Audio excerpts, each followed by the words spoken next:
आप सबको मेरा नमस्ते। अभी आपने देखा जो जंक फूड होता है, जंक फूड जो बोलते हैं कि जो हमारे सेहत को असर करता है, वो आपने उसके ट्यूटोरियल देखे। अभी मैं ये जो सेशन है उसमें मैं आपको बताने वाली हूँ 3 ट्यूटोरियल्स है। इंसुलिन जो हार्मोन है जो अपने पैनक्रियास से उत्पन्न होता है, उसके क्या फ़ायदे हैं, उसका अगर ज़्यादा मात्रा में वो इंसुलिन बढ़ा, और कभी वो ज़्यादा मात्रा में इंसुलिन बढ़ता है जब भी हम लोग बहुत स्टार्च वाला खाना खाते हैं। आलू है, चावल है, बहुत सारा गेहूँ, तो वो जब भी हम लोग ज़्यादा खाते हैं, तो शक्कर है, तो उससे वो इंसुलिन की मात्रा बढ़ती है। और जब भी इंसुलिन की मात्रा बढ़ती है, इंसुलिन का काम क्या है कि वो जब भी शुगर की मात्रा बढ़ती है खून में, तो वो तुरंत ही सारे जो पेशियाँ है, इंसुलिन बोलता है कि ये जो शुगर की मात्रा बढ़ी है हमारे खून में, वो खून के लिए, हमारी बॉडी के लिए अच्छी नहीं है। तो वो तुरंत ही मांसपेशी और सारे जो पेशियाँ हैं उनको बोलता है कि चलो ये ग्लूकोज और जो शुगर है वो पेशी में डालो। ठीक है।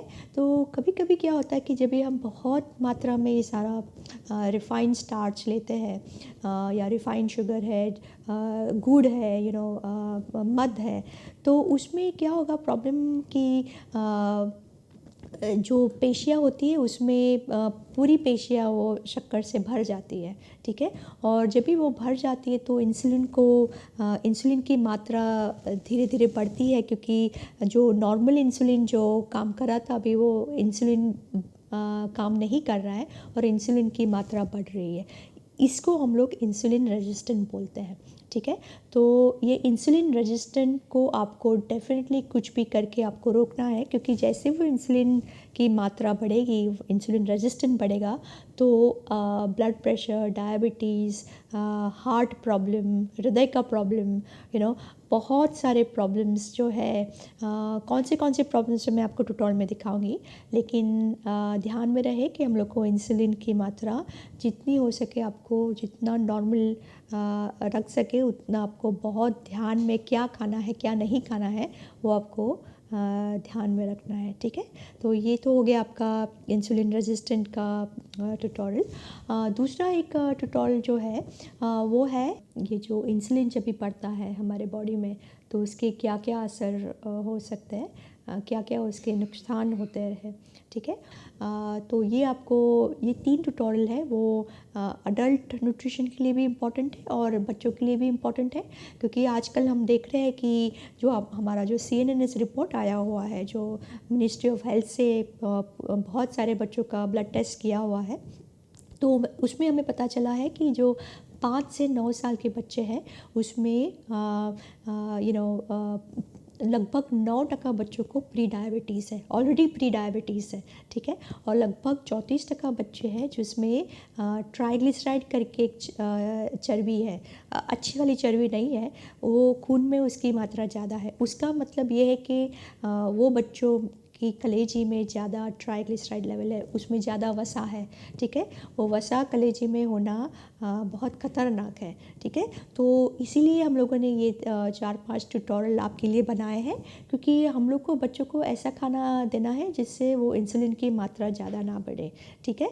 तो जैसे क्या खाना है उसके बारे में तो मैंने आपको बताया, बहुत सारे पोषक तत्वों के बारे में बताया, लेकिन ये ट्यूटोरियल के माध्यम से आपको पता चलेगा कि आपको क्या नहीं खाना है या तो क्या कम खाना है। ठीक है।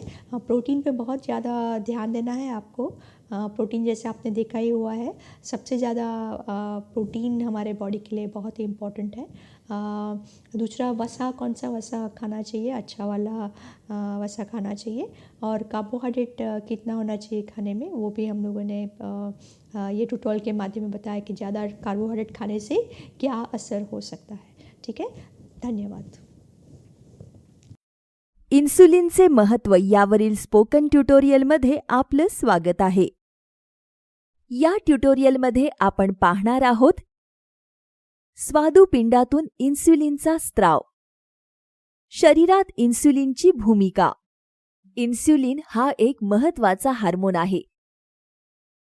हार्मोन्सचा स्त्राव थेट रक्तात होतो. ते विविध ऊती आणि अवयवांमध्ये नेले जातात. जेथे ते त्यांचे कार्य करतात. स्वादुपिंडातून इन्सुलिन स्त्राव होतो. स्वादुपिंड हा पोटाच्या मागे स्थित एक अवयव आहे. स्वादुपिंड हे ग्रंथींनी बनलेले आहे जे विविध एन्झाईम आणि हार्मोन्स स्त्रावित करते. आता आपण इन्सुलिनचे उत्सर्जन आणि त्यावर परिणाम करणाऱ्या घटकांवर लक्ष केंद्रित करूया. इन्सुलिन उत्सर्जनाला उत्तेजन देणारे अनेक घटक आहेत. सर्वात महत्त्वाचा घटक म्हणजे रक्तातील ग्लुकोजची पातळी. लक्षात ठेवा, अन्न खाल्ल्याने ग्लुकोजची पातळी वाढते. आतड्यात अन्नाच्या उपस्थितीमुळे विविध आतड्यांमधील हार्मोन्स बाहेर पडतात. याचा परिणाम इन्सुलिनच्या उत्सर्जनावरही होतो. अन्नामध्ये 3 मुख्य पोषक घटक असतात: कार्बोहायड्रेट्स, प्रथिने आणि चरबी. वेगवेगळ्या पदार्थांना इन्सुलिनचा प्रतिसाद बदलतो. कार्बोहायड्रेटयुक्त पदार्थ रक्तातील ग्लुकोजची पातळी लवकर वाढवतात. परिणामी मोठ्या प्रमाणात इन्सुलिन स्त्राव होतो. कार्बोहायड्रेटयुक्त पदार्थांची उदाहरणे म्हणजे ब्रेड, चपाती, बटाटे आणि फळे. मिठाई, धान्ये आणि अगदी भाज्या ही काही इतर उदाहरणे आहेत. साखर, गूळ आणि मध यांचाही यामध्ये समावेश आहे. प्रथिनेयुक्त पदार्थांच्या प्रतिसादात इन्सुलिन उत्सर्जनाचे प्रमाण थोडे कमी असते. प्रथिनेयुक्त पदार्थ जसे अंडी, मांस, मासे इन्सुलिन सोडण्यात उत्तेजित करण्यावर चरबीचा कमीत कमी प्रभाव पडतो. चरबीयुक्त पदार्थ जसे तूप, तेल, लोणी इत्यादी. इन्सुलिन हे 2 टप्प्यांमध्ये उत्सर्जित केले जाते, एकतर बेसल रेटमध्ये किंवा पीक रेटमध्ये. अन्नाचे सेवन केले नसले तरीही इन्सुलिन सतत कमी प्रमाणात सोडले जाते. हा बेसल रेट आहे. जेव्हा अन्न सेवन केले जाते तेव्हा इन्सुलिन मोठ्या प्रमाणात सोडले जाते. हे पीक रेट म्हणून ओळखले जाते. इन्सुलिनच्या स्त्रावाबद्दल जाणून घेतल्यानंतर आपल्या शरीरात त्याची भूमिका काय आहे हे जाणून घेऊयात. इन्सुलिन हे पेशींमध्ये ग्लुकोजच्या शोषणास प्रोत्साहन देते. ही इन्सुलिनची भूमिका सर्वांनाच माहीत आहे. इन्सुलिन ही पेशी घडवण्यासाठी एखाद्या चावीप्रमाणे काम करते. त्यानंतर पेशी रक्तातून ग्लुकोज घेतात आणि या ग्लुकोजचा उपयोग पेशी मुख्यत्वे ऊर्जा निर्मितीसाठी करतात. जेव्हा आपण अन्न खातो तेव्हा आपले पोट भरलेल्या अवस्थेत असते. ऊर्जा देण्यासाठी शरीर इंधन म्हणून ग्लुकोजचा वापर करते. आता आपण अतिरिक्त ग्लुकोज सेवन केल्यास काय होते ते पाहूया. यकृतामध्ये अतिरिक्त ग्लुकोज ग्लायकोजेन आणि ट्रायग्लिसराइड्समध्ये बदलते. ग्लायकोजेन हे ग्लुकोजचे केंद्रित रूप आहे. ते यकृत आणि स्नायूंमध्ये साठवले जाते. ट्रायग्लिसराइड्स ही आपल्या शरीरात साठवलेली चरबी असते. जेव्हा आपण अन्न घेत नसतो तेव्हा हे साठवलेले नंतर वापरले जाऊ शकतात. अन्नाचे सेवन न करणे ही नॉन फेड अवस्था आहे. या अवस्थेत ग्लुकोजचा ताजा पुरवठा उपलब्ध नसतो. जेव्हा शरीर ऊर्जा पुरवण्यासाठी इंधन म्हणून ग्लायकोजेन आणि चरबी वापरते, शरीर ग्लायकोजेनचे ग्लुकोजमध्ये विघटन करते. हे आपल्या मेंदूसाठी आवश्यक आहे आणि त्यासाठी इंधन म्हणून ग्लुकोजची आवश्यकता आहे. इतर नॉन कार्बोहायड्रेट स्त्रोत देखील ग्लुकोजमध्ये रूपांतरित होतात. उदाहरणार्थ ॲमिनो ॲसिड्स, लॅक्टेट, ग्लिसरॉल. हे रूपांतरण प्रामुख्याने यकृत आणि मूत्रपिंडामध्ये होते. तथापि इन्सुलिनद्वारे रूपांतरण प्रतिबंधित केले जाते. इन्सुलिनच्या विविध भूमिकांपैकी ऊर्जा व्यवस्थापित करणे ही त्याची सर्वात महत्त्वाची भूमिका आहे. पोट भरलेल्या अवस्थेत इन्सुलिन ऊर्जेच्या संचयनास प्रोत्साहन देते अतिरिक्त ग्लुकोजचे चरबीमध्ये रूपांतरण करण्यास प्रोत्साहन देऊन हे करते. चरबीचे विघटन आणि रूपांतरण दाबले जाते. त्यामुळे इन्सुलिन शरीरातील चरबी कमी होण्यास प्रतिबंध करते. त्यामुळे एखादी व्यक्ती शरीरात साठवलेली चरबी वापरू किंवा वितळवू शकणार नाही. रिकामे पोट असलेल्या अवस्थेत इन्सुलिनची कमतरता चरबी वापरण्यास प्रोत्साहन देते. ऊर्जा देण्यासाठी साठवलेल्या चरबीचे विघटन केले जाते. आणखी एक हार्मोन आहे जो रक्तातील साखरेची पातळी राखण्यासाठी इन्सुलिनला मदत करतो. हे स्वादुपिंडाद्वारे स्त्रावित ग्लुकागॉन हार्मोन आहे. आता आपण ग्लुकागॉनसह इन्सुलिन रक्तातील ग्लुकोजची पातळी कशी राखते ते पाहू. जेव्हा रक्तातील साखरेची पातळी वाढते तेव्हा स्वादुपिंड इन्सुलिन सोडते. इन्सुलिन रक्तामधील ग्लुकोज पेशींमध्ये घेते. नंतर ते यकृतामध्ये ग्लायकोजेन आणि ट्रायग्लिसराईडच्या निर्मितीस प्रोत्साहन देते. रक्तातील ग्लुकोज नंतर परत सामान्य पातळीवर येते. जेव्हा रक्तातील साखर कमी होते तेव्हा स्वादुपिंड ग्लुकागॉन सोडते. ग्लुकागॉन यकृतामध्ये ग्लायकोजेनचे ग्लुकोजमध्ये विघटन करण्यास प्रोत्साहन देते. हे रक्तात ग्लुकोज सोडते. त्यामुळे रक्तातील साखर नंतर सामान्य पातळीवर परत येते. अशा प्रकारे इन्सुलिन आणि ग्लुकागॉन हे एकमेकांना पूरक आहेत. इन्सुलिन एनाबॉलिक हार्मोन म्हणून देखील कार्य करते. याचाच अर्थ ते पेशी आणि ऊतींच्या वाढीस प्रोत्साहन देते, तसेच हाडांचा विकास आणि त्याच्या निर्मितीसाठी मदत करते. इन्सुलिनची आणखी एक भूमिका म्हणजे शरीरातील पोटॅशियमची पातळी नियंत्रित करणे. इन्सुलिन पेशींमध्ये पोटॅशियमच्या प्रवेशास प्रोत्साहन देते. पोटॅशियम हे शरीरासाठी महत्त्वाचे खनिज आहे. ह्यात स्नायूंचे आकुंचन, हृदयाची कार्ये आणि द्रवसंतुलन यांचा समावेश आहे. इन्सुलिन सामान्य पातळीवर असल्यावर तिची ही फायदेशीर भूमिका दिसून येते. निरोगी व्यक्तींमध्ये फास्टिंग इन्सुलिन 2 ते 5 MIU/ml दरम्यान असावे. MIU/ml म्हणजे मिली आंतरराष्ट्रीय युनिट्स प्रति मिलीलिटर. रक्तातील इन्सुलिनच्या उच्च पातळीमुळे आरोग्याच्या अनेक समस्या निर्माण होतात. दुसऱ्या ट्युटोरियलमध्ये याबद्दल तपशीलवार चर्चा केली जाईल. इन्सुलिन पातळी राखण्यासाठी या ट्युटोरियलमध्ये सांगितलेली कारणे लक्षात ठेवा. सामान्य श्रेणीत पातळी राखा. हे तुम्हाला निरोगी शरीर ठेवण्यास मदत करेल. यासह आपण ट्युटोरियलच्या समाप्तीकडे पोहोचलो आहोत. सहभागाबद्दल धन्यवाद.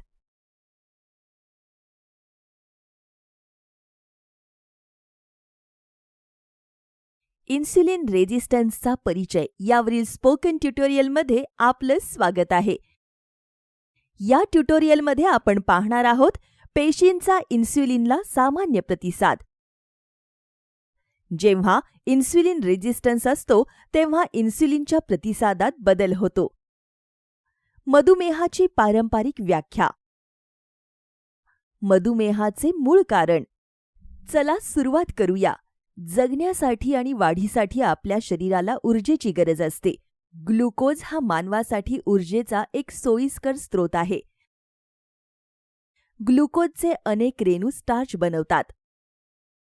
स्टार्च हा आपल्या अन्नात आढळणारा एक प्रकारचा कार्बोहायड्रेट आहे. कार्बोहायड्रेटयुक्त पदार्थ हे मुबलक प्रमाणात उपलब्ध आहेत आणि स्वस्तही आहेत. म्हणून अशा पदार्थांद्वारे आपण भरपूर ग्लुकोज वापरतो, जी एक प्रकारची साखर आहे. आहारातील साखर भरपूर खाण्याचे हानिकारक परिणाम सर्वांना माहीतच आहेत. रक्तातील साखरेच्या उच्च आणि निम्न पातळीचे धोके देखील सर्वांना माहीतच आहेत. म्हणून आपल्या शरीराने आहारातील ग्लुकोजचे त्वरित ऊर्जा किंवा शरीरातील चरबीमध्ये रूपांतर केले पाहिजे. हे आपल्याला रक्तातील साखरेची सामान्य पातळी राखण्यास मदत करते. स्वादुपिंड उपाशीपोटी रक्तातील ग्लुकोजची पातळी 70 ते 99 mg/dl दरम्यान राखते. mg/dl म्हणजे मिलीग्राम प्रति डेसिलिटर. ही श्रेणी स्वादुपिंडाद्वारे उत्पादित केलेल्या इन्सुलिन हार्मोनद्वारे राखली जाते. त्याच मालिकेतील दुसऱ्या ट्युटोरियलमध्ये इन्सुलिनचे तपशीलवार वर्णन केले आहे. अधिक तपशिलांसाठी कृपया आमच्या संकेतस्थळाला भेट द्या. पुढे आपण मधुमेहाच्या पारंपरिक व्याख्येबद्दल चर्चा करूया. हे रक्तातील ग्लुकोजच्या पातळींवर आधारित आहे. उपाशीपोटी रक्तातील ग्लुकोजची पातळी 2 स्वतंत्र रक्त चाचण्यांद्वारे तपासली जाते. 126 मिलीग्राम प्रति डेसिलिटर किंवा त्याहून अधिक पातळीला मधुमेह म्हणून निदान केले जाते. तथापि रक्तातील ग्लुकोजची पातळी वाढणे हे केवळ रोगाचे लक्षण आहे. तो स्वतः एक रोग नाही. शरीरात काहीतरी चुकीचे गेल्याचे हा परिणाम आहे. हे मधुमेहाचे मूळ कारण नाही. हे रोग आणि त्याच्या उपचारांबद्दल योग्य माहिती देत नाही. समजा तुमच्या रक्ताचा अहवाल रक्तातील ग्लुकोजचे प्रमाण जास्त दाखवत आहे, तर तुम्ही डॉक्टरांचा सल्ला घ्या. तुम्ही तुमची समस्या उच्च रक्तातील ग्लुकोज पातळी म्हणून सांगता. तुमच्या रक्तातील ग्लुकोजची पातळी कमी करण्यासाठी डॉक्टर तुम्हाला औषध देतील. हे औषध लक्षणांवर उपचार करते, पण त्यामागील कारणावर नाही. चला तर मूळ कारण काय आहे ते समजून घेऊ आणि त्यानुसार मधुमेहाची व्याख्या करू. आपण जे अन्न घेतो त्यातील बहुतांश अन्नाचे शरीरात ग्लुकोजमध्ये रूपांतर होते.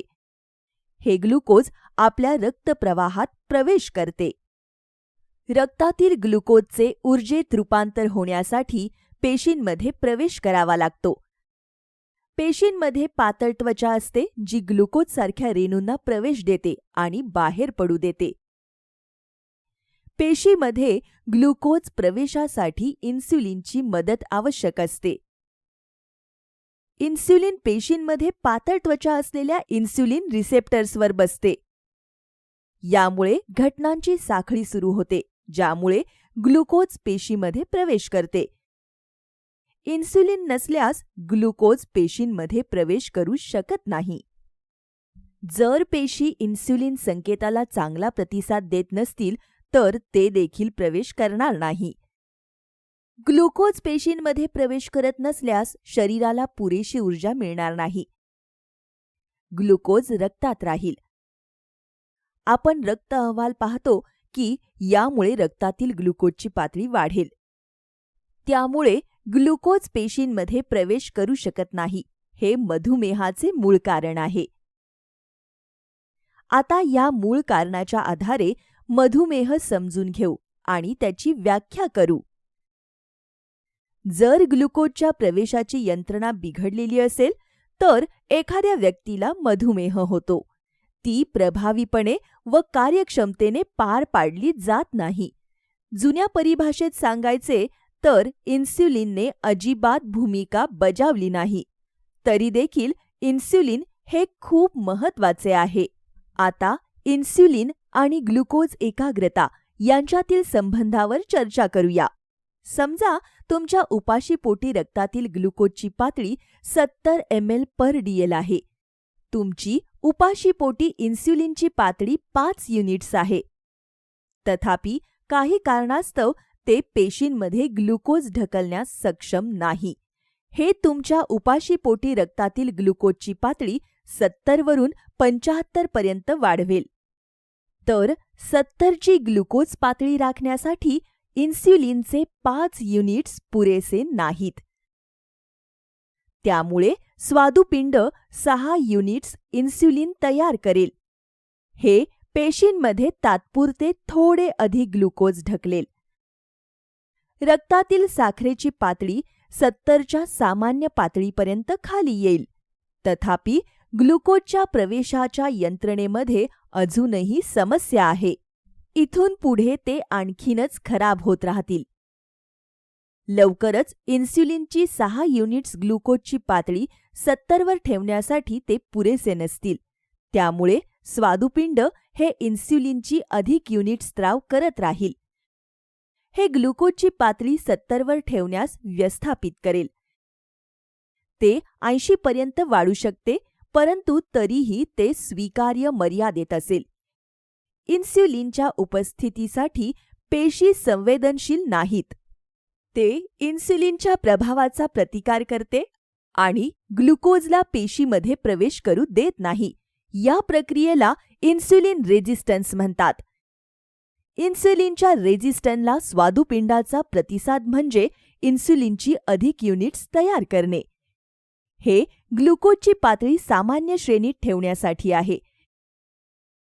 इन्स्युलिनच्या रेझिस्टन्सवर उपचार न केल्यामुळे अधिकाधिक इन्स्युलिन तयार होते.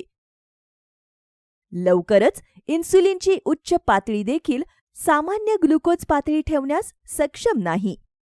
शेवटी रक्तातील ग्लुकोज पातळी 100 युनिट्सपेक्षा जास्त असेल. हे पूर्व मधुमेह म्हणून निदान केले जाते. नंतर ते आणखी वाढते आणि रक्तातील ग्लुकोजची पातळी 125च्या पुढे वाढते. हे टाईप 2 मधुमेह म्हणून निदान केले जाते. हे चांगले नाही. आता व्यक्तीमध्ये उच्च ग्लुकोज पातळी आणि उच्च इन्स्युलिन पातळी दोन्ही आहे. इन्स्युलिन स्वादुपिंडाच्या बीटा पेशीद्वारे तयार होते. उच्च इन्स्युलिन उत्पादन नेहमीच त्यांच्या कामाचा ताण वाढवते.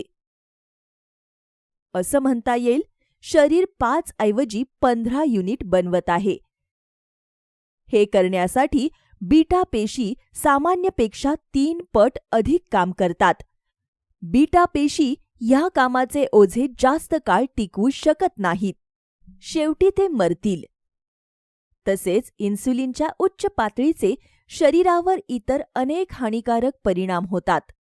याच मालिकेतील दुसऱ्या ट्युटोरियलमध्ये परिणामांची चर्चा केली आहे. मात्र शरीराला टाईप 2 मधुमेहाचे निदान होण्यासाठी अनेक वर्ष लागतात. त्या वर्षाच्या कोणत्याही टप्प्यावर आपण इन्स्युलिन संवेदनशीलता सुधारण्यावर लक्ष केंद्रित करू शकतो. शेवटी आपण टाईप 1 आणि टाईप 2 मधुमेहातील मुख्य फरकावर चर्चा करूया. टाईप 1 मधुमेहामध्ये शरीर अजिबात इन्स्युलिन तयार करत नाही.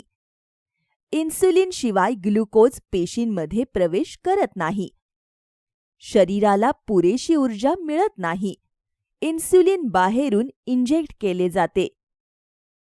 म्हणूनच या प्रकारच्या मधुमेहाला इन्स्युलिन अवलंबित मधुमेह म्हणतात. तर टाईप 2 मधुमेहामध्ये इन्स्युलिनच्या उत्पादनात कधीही कमतरता नसते.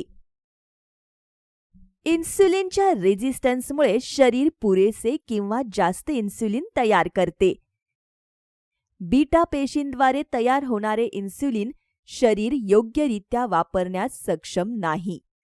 जेव्हा जास्त काम केलेल्या बीटा पेशी मरतात, तेव्हा बाह्य इन्स्युलिन इंजेक्ट करणे आवश्यक होते. तेव्हा टाईप 2 मधुमेहाचे रूपांतर टाईप 1 मधुमेहात होते. म्हणून आपण इन्स्युलिन रेझिस्टन्स सुधारला पाहिजे. ते टाईप 2 मधुमेहाचे मूळ कारण आहे. उच्च ग्लुकोज पातळी हे फक्त मधुमेहाचे लक्षण आहे. इन्स्युलिन रेझिस्टन्स सुधारण्यासाठी जीवनशैलीतील बदल महत्त्वाचे आहेत. इन्स्युलिनची संवेदनशीलता कशी सुधारायची ते दुसऱ्या ट्युटोरियलमध्ये स्पष्ट केले आहे. यासह आपण या ट्युटोरियलच्या समाप्तीकडे पोहोचलो आहोत. सहभागाबद्दल धन्यवाद.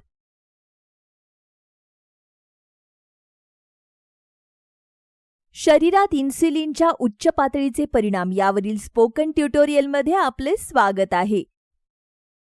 या ट्युटोरियलमध्ये आपण पाहणार आहोत अति इन्स्युलिन घेणे वाईट का आहे. जास्त प्रमाणात इन्स्युलिन घेतल्याने शरीरात होणारे हानिकारक परिणाम. मागील ट्युटोरियलमध्ये आपण इन्स्युलिन आणि त्याची शरीरातील भूमिका याबद्दल शिकलो. इन्स्युलिन हे एक अतिशय महत्त्वाचे हार्मोन आहे. हे रक्तातील ग्लुकोज पेशींमध्ये नेण्यास मदत करते. वारंवार प्रक्रिया केलेले पदार्थ आणि कर्बोदकयुक्त अन्नपदार्थ खाणे चांगले नाही. त्यामुळे आपल्या रक्तात ग्लुकोजचे प्रमाण वाढते. पेशींना या ग्लुकोजची गरज नसल्यास इन्सुलिनच्या क्रियेचा प्रतिकार केला जातो. म्हणून पेशींमध्ये ग्लुकोजचा प्रवेश होत नाही. ह्या यंत्रणेला इन्सुलिन रेझिस्टन्स म्हणतात. इन्सुलिनच्या प्रतिकारामुळे हायपर इन्सुलिनिमिया होतो. ह्या परिस्थितीत रक्तातील इन्सुलिनची पातळी सतत उच्च असते. शरीर इन्सुलिनला पुरेसा प्रतिसाद देत नाही किंवा ते कार्यक्षमतेने वापरत नाही. इन्सुलिनच्या उपस्थितीसाठी पेशी कमी संवेदनशील होतात. आता आपण इन्सुलिन रेझिस्टन्सचे विविध परिणाम पाहूयात. काही परिणामांचा इन्सुलिनशी थेट संबंध असतो. इन्सुलिनच्या उच्च पातळीमुळे यापैकी एक किंवा अधिक दुष्परिणाम होऊ शकतात. यातील एक परिणाम म्हणजे टाईप 2 मधुमेह.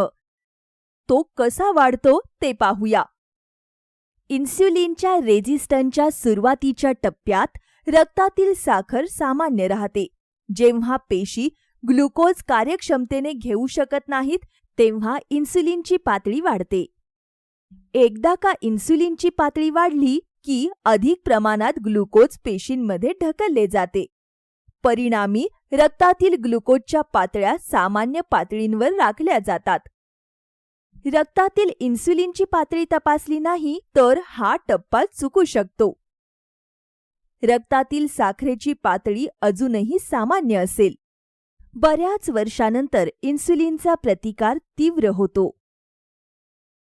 इन्सुलिनची वाढलेली पातळी देखील त्याचे कार्य करू शकत नाही. ते पेशींमध्ये पुरेसे ग्लुकोज ढकलू शकत नाही. त्यावेळी रक्तातील साखरेची पातळी वाढते आणि टाईप 2 मधुमेह आढळून येतो. उच्च इन्सुलिन पातळीशी संबंधित आणखी एक प्रमुख समस्या म्हणजे लठ्ठपणा. इन्सुलिन हा एक भुकेचा हार्मोन आहे. न वापरलेल्या इन्सुलिनचा अतिरेक मेंदूला संकेत पाठवतो. हे संकेत शरीराला ग्लुकोज पुरवण्यासाठी पाठवले जातात. परिणामी भूक उत्तेजित होते. जरी एखाद्या व्यक्तीने नुकतेच खाल्ले असेल तरीही त्याच्या शरीराला अधिक अन्नाची इच्छा होईल. यामुळे सतत भूक लागणे आणि जास्त खाणे असे चक्र चालू राहते. हे एक उदाहरणाने समजून घेऊ. समजा तुम्हाला यावेळी भूक लागली नाही, तेव्हा कोणीतरी तुम्हाला खाण्यासाठी कार्बोहायड्रेटयुक्त पदार्थाचा छोटासा तुकडा देतो, जसे बिस्किटे, मिठाई इत्यादी.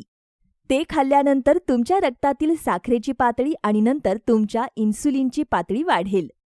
ही उच्च इन्सुलिन पातळी मेंदूला अधिक खाण्यासाठी संकेत पाठवेल. म्हणूनच आपल्यापैकी बरेच जण स्वतःला लहान थोड्यापुरते मर्यादित ठेवू शकत नाहीत. इन्सुलिन रेझिस्टन्सचे आणि जास्त खाण्याचे चक्र सतत चालू राहते. यामुळे लठ्ठपणा येऊ शकतो. आणखी एक मार्ग आहे ज्यामुळे उच्च इन्सुलिन पातळीमुळे लठ्ठपणा येऊ शकतो. उच्च इन्सुलिन पातळीमुळे शरीर ऊर्जेसाठी चरबीचे उत्सर्जन करू शकत नाही. शरीर चरबीच्या वापरण्याच्या अवस्थेऐवजी चरबीच्या साठवण अवस्थेत जाते. इन्सुलिनमुळे लेप्टिनच्या संकेतावर परिणाम होऊन लठ्ठपणा येऊ शकतो. लेप्टिन हा एक हार्मोन आहे जो मेंदूला पोट भरल्याचे संकेत देतो. उच्च इन्सुलिन पातळी लेप्टिनच्या संकेतांमध्ये अडथळा आणू शकते. यामुळे अन्नाची तीव्र इच्छा होते आणि जास्त खाणे होते. इन्सुलिन आणि लठ्ठपणा यांच्यातील सविस्तर संबंध दुसऱ्या ट्युटोरियलमध्ये स्पष्ट केले आहेत. लठ्ठ असणे हे इन्सुलिनच्या रेझिस्टन्सचे एकमेव सूचक नाही. बारीक लोकांमध्ये देखील इन्सुलिन रेझिस्टन्स असू शकतात. त्वचेखालील चरबी वाढण्याऐवजी ते त्यांच्या अवयवांच्या आत किंवा आसपास वाढवतात. त्यांच्या यकृतामध्ये अतिरिक्त चरबी असू शकते, ज्याला फॅटी लिव्हर आजार म्हणतात. अतिरिक्त ग्लुकोज ट्रायग्लिसराइड्समध्ये रूपांतरित होते आणि यकृतामध्ये साठवले जाते. उच्च इन्सुलिन पातळी चरबीचे विघटन रोखते. कालांतराने चरबी यकृतामध्ये जमा होत राहते. यामुळे यकृताची चरबी हाताळण्याच्या क्षमतेवर भार पडतो. शेवटी माणसाला फॅटी लिव्हर आजार होईल अशी परिस्थिती तो निर्माण करतो. इन्सुलिनची पातळी वाढल्याने उच्च रक्तदाबाचा धोकाही वाढतो. हे मूत्रपिंडात सोडियमचे पुनर्शोषण उत्तेजित करून असे करते. त्यामुळे रक्तदाब वाढतो. उच्च इन्सुलिन पातळीसह हृदयविकाराचा धोका देखील असतो. हे विविध यंत्रणांमुळे घडते. पहिले म्हणजे रक्तवाहिन्यांची जळजळ. दुसरे म्हणजे लिपिड प्रोफाईलमध्ये बदल. मग प्लाक आणि रक्ताच्या गुठळ्या तयार होणे. प्लाक म्हणजे हृदयाच्या रक्तवाहिन्यांवर जमलेले चरबीयुक्त पदार्थ. चला तर या गोष्टी तपशीलवार समजून घेऊया. दीर्घकाळ उच्च रक्तातील साखरेची पातळी आणि उच्च इन्शुलिन पातळीमुळे जळजळ होते. हृदयाच्या रक्तवाहिन्यांचे अस्तर खराब होते. इन्सुलिनच्या प्रतिकाराच्या बाबतीत नायट्रिक ऑक्साईडची निर्मिती देखील बिघडते. फ्रक्टोजचे सेवन वाढल्याने शरीरातील युरिक ॲसिड वाढू शकते. युरिक ॲसिड नंतर शरीरातील नायट्रिक ऑक्साईडची उपलब्धता कमी करते. नायट्रिक ऑक्साईडमुळे रक्तवाहिन्या शिथिल होतात. जर ते पुरेसे तयार झाले नाही तर रक्तवाहिन्या संकुचित होतात. हे रक्तप्रवाह प्रतिबंधित करते आणि जळजळ वाढवते. त्यामुळे रक्तदाबही वाढतो. दुसरे म्हणजे उच्च इन्सुलिन पातळीमुळे लिपिड प्रोफाईलवर प्रतिकूल परिणाम होतो. VLDL आणि LDLच्या पातळीत वाढ झाली आहे. हे लिपोप्रोटीन आहेत जे रक्तातील चरबी आणि कोलेस्टेरॉलची वाहतूक करतात. उच्च इन्सुलिनच्या पातळीवर तयार झालेला LDL हा लहान आणि दाट असतो. ते हृदयाच्या रक्तवाहिन्यांसाठी धोकादायक आहेत. रक्तवाहिनीमध्ये सूज दिसल्यावर लिपोप्रोटीन ती बंद करण्यासाठी येतात. VLDL आणि लहान, दाट LDL रक्तवाहिन्यांच्या भिंतींना जोडले जातात. परिणामी प्लाक तयार होतात जे रक्तवाहिन्या अरुंद करतात. रक्त, ऑक्सिजन आणि पोषक तत्वांच्या पुरवठ्यावर परिणाम होतो. काही प्लाकचे विघटन होऊन रक्ताच्या गुठळ्या तयार होतात. यामुळे हृदयविकाराचा झटका किंवा स्ट्रोक येऊ शकतो. हृदयरोगाच्या आहाराच्या कारणाबाबत अजूनही बऱ्याच लोकांच्या मनात गैरसमज आहेत. आहारातील चरबी आणि कोलेस्टेरॉलमुळे असे घडते असे त्यांना वाटते. खरे कारण अत्याधिक कार्बोहायड्रेट्सचा वापर आहे. भरपूर शुद्ध शर्करा आणि वनस्पती तेलात बनवलेले पदार्थ देखील यासाठी जबाबदार आहेत. त्यामुळे शरीरात जळजळ सुरू होते. तर आहारातील चांगल्या प्रतीची चरबी जळजळ कमी करण्यास मदत करते.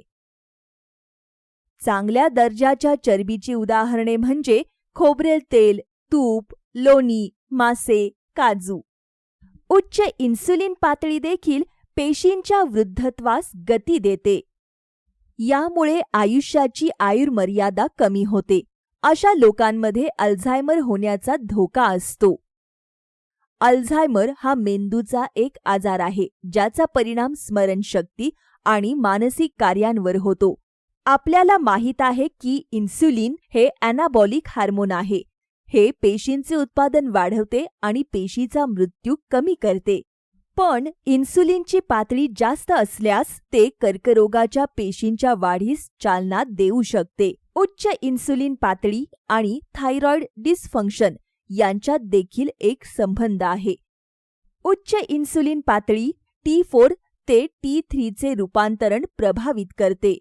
यामुळे हायपोथायरॉइडिझम होतो. इन्सुलिनचा प्रतिकार इन्सुलिन आणि ग्लुकागॉन संबंधावर परिणाम करतो.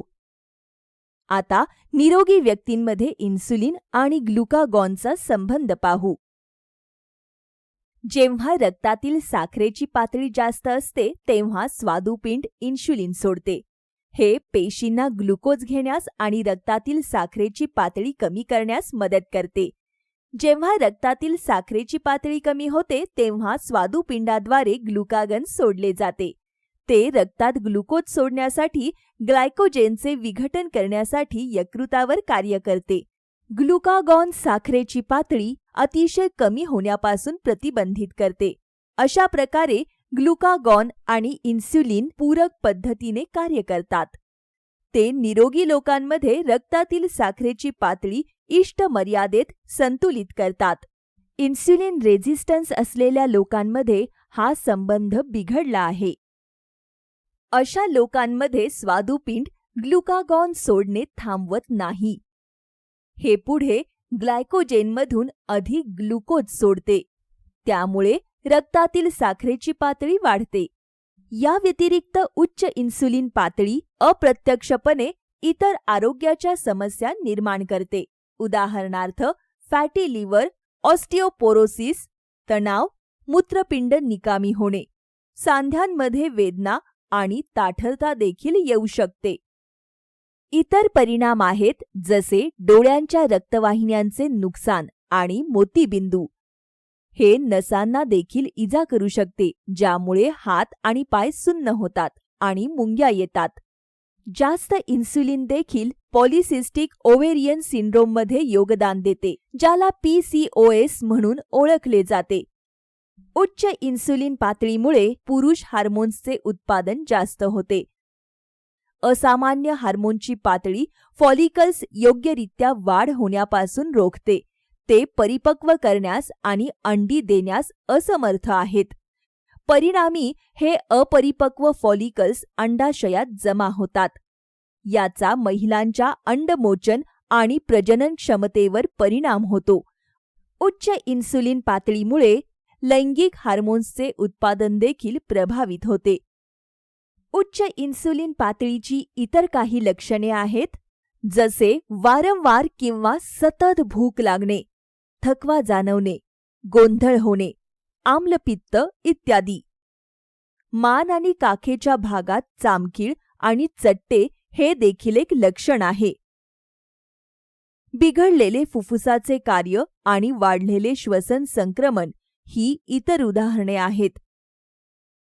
त्यामुळे तुमच्या इन्सुलिनची पातळी नियंत्रणात ठेवणे महत्त्वाचे आहे.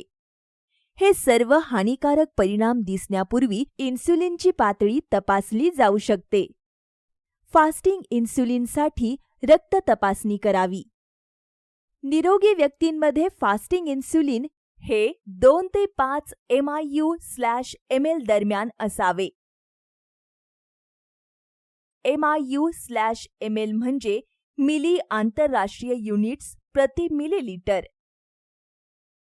5 MIU/ml वरील कोणतीही गोष्ट शरीरात इन्सुलिनची वाढलेली पातळी दर्शवते. यामुळे एक किंवा अधिक आरोग्याची गुंतागुंत होऊ शकते. कोणत्याही चाचण्या आणि औषधे घेण्यापूर्वी तुमच्या डॉक्टरांचा अवश्य सल्ला घ्या.